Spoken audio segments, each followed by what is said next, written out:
നമസ്കാരം. ഭർത്തൃ വീട്ടിൽ നിന്ന് വീട്ടുകാരുടെ എല്ലാ പണവും സ്വർണവുമായി മുങ്ങിയ കേസിൽ യുവതിക്ക് ഹൈക്കോടതി മുൻകൂർ ജാമ്യം നിഷേധിച്ചിട്ടും പിടികൂടാതെ police. Alappuzha Poochakkal police station register ചെയ്ത വൻ തട്ടിപ്പു കേസിലാണ് യുവതി ഇപ്പോഴും പുറത്ത് വിലസുന്നത്. മാരാരിക്കുളം വടക്ക് താമസിക്കുന്ന ആതിരയാണ് തട്ടിപ്പു കേസ് വന്നതോടെ ഒളിവിൽ തുടരുന്നത്. ആതിര ഭർത്താവിന്റെ വീട്ടിൽ നിന്നും 35 പവൻ സ്വർണവും 30,000 രൂപയും തട്ടിയെടുത്തെന്നാണ് ആതിരയ്ക്കെതിരായ കേസ്.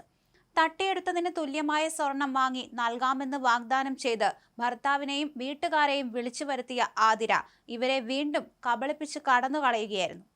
മാരാരിക്കുളം സ്വദേശിയായ ആതിര 2022-ലാണ് ചേർത്തല സ്വദേശിയെ വിവാഹം കഴിച്ചത്. അന്നു മുതൽ ഭർത്താവിന്റെ വീട്ടിലാണ് താമസം. ഭർത്താവിന്റെ അമ്മയും അച്ഛനും സഹോദരിയും അടങ്ങുന്ന വീട്ടിൽ താമസിച്ചു വരവെ 2024 നവംബറിലാണ് മോഷണം നടത്തിയത്. അമ്മ ചിട്ടി പിടിച്ച് വീട്ടിൽ സൂക്ഷിച്ച 50,000 രൂപയിൽ നിന്ന് 30,000 രൂപയും മാലയും വളയും കൊലുസുമെല്ലാം അടങ്ങുന്ന 35 പവൻ സ്വർണവും ഡയമണ്ട് സ്റ്റഡും വീട്ടിൽ നിന്ന് മോഷണം പോയി. എന്നാൽ 2024 നവംബറിലാണ് വീട്ടുകാർ മോഷണ വിവരം അറിയുന്നത്. മോഷണം പോയതിൽ കൂടുതലും ഭർത്താവിന്റെ സഹോദരിയുടെ സ്വർണമായിരുന്നു. തുടർന്ന് വീട്ടുകാർ പോലീസിൽ പരാതി നൽകുകയായിരുന്നു. ഈ സമയം എല്ലാം ഒന്നും അറിയാത്തതുപോലെ അഭിനയിച്ച ആതിര പോലീസ് സ്റ്റേഷനിലെത്തി കേസ് കൊടുക്കുന്നതിനെല്ലാം മുന്നിൽ തന്നെ നിന്നു. ഒടുവിൽ പൂച്ചാക്കൽ പോലീസ് കേസെടുത്ത് അന്വേഷണം തുടങ്ങി.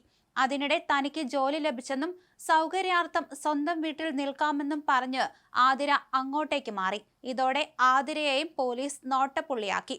ഒടുവിൽ പോലീസ് അന്വേഷണം ആതിരയിലേക്ക് നീളുമെന്ന് ഉറപ്പായതോടെ ഭർത്താവിനെ വീട്ടിൽ വിളിച്ചു വരുത്തി എല്ലാം മോഷ്ടിച്ചത് താനാണെന്ന് കുറ്റം സമ്മതിക്കുകയും മോഷ്ടിച്ച സ്വർണത്തിന് പകരം സ്വർണം വാങ്ങി നൽകാമെന്ന് വാക്കു നൽകുകയും ചെയ്തു. ആതിര അറിയിച്ചത് പ്രകാരം സ്വർണം വാങ്ങുന്നതിനായി കൊച്ചിയിലെ ജ്വല്ലറിയിൽ ഭർത്താവും സഹോദരിയും അമ്മയും എത്തി. ആതിരയും അച്ഛനും സഹോദരിക്കൊപ്പം എത്തി കണക്കനുസരിച്ച് സ്വർണം വാങ്ങി. വക്കീൽ ഓഫീസിൽ വെച്ച് സ്വർണം കൈമാറാമെന്നും കേസ് ഒത്തുതീർപ്പാക്കണമെന്നും പറഞ്ഞ് അവിടെ നിന്നിറങ്ങി.